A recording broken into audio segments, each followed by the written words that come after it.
going on here is two IR sensors that are kind of pointed outwards since their fields are cones,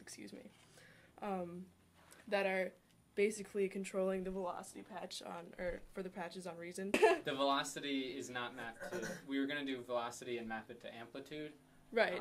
But then we decided to do volume and then map velocity to something else and use both at the same time. Just because volume you can control in real time. And they're aimed out so they don't interfere like the wires of your arm or anything. And then we've got a chromatic scale, etc. on both hands that are just 13 buttons, and they're mapped to different subtractor modules in Reason. You've got thumb switches here which change the octaves up and down to certain levels.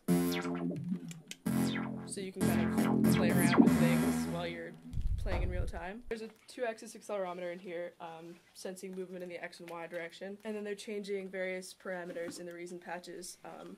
For example, this axis changes mod wheel, this axis changes pitch bend, this changes the filter cutoff, it just changes the resonance. So you can kind of play with the cutoff and resonance, which makes a kind of cool sound at the same time. The mod wheel has some fun FM stuff on it. The pitch bend. It's just pitch bend. The main idea with this left part is just note data from both of these. It's just being filtered in a couple of ways, and the distance from here is going in as velocity into the note out data. So that you don't get stuck notes is that if velocity is 0 sent from here, then use that to turn it off, and if it's not 0, then use this for the velocity. So it's switching back and forth between velocities, but it seems continuous. This is just a simple controller for volume. From this again, you're using the same controller that we used for velocity a minute ago to do volume. This is x-axis in the minus direction. This is x-axis in the plus direction. So basically, at this value, you get something around 69 for a MIDI controller number, or not number, but value. And so when it tilts this way, it goes less than 69, greater than 69. So I just split those and sent them out to different controllers in the patches. And we have them all labeled: resonance, mod, bend, cutoff, so in all those directions. I made a slide down function because if you go from this axis to this axis fairly quickly, the accelerometer never has time to say 0 in this axis.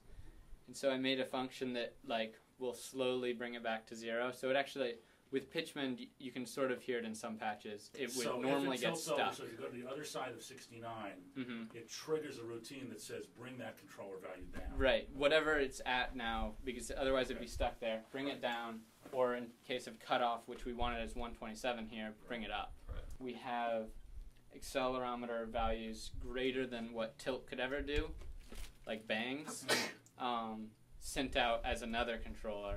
And actually it goes into a note in the patch that I have. And so these can control discrete notes. Velcro for it, so it might actually come off and then you'd be flopping around in there.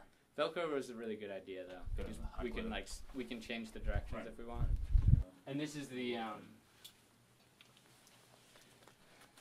Sorcerer's jacket. This is called the Sorcerer's because it's sort of like the Mickey Mouse. In Fantasia, what he's doing with the waves. Right. So we were thinking, Yeah. we'll go with something like that.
Bye.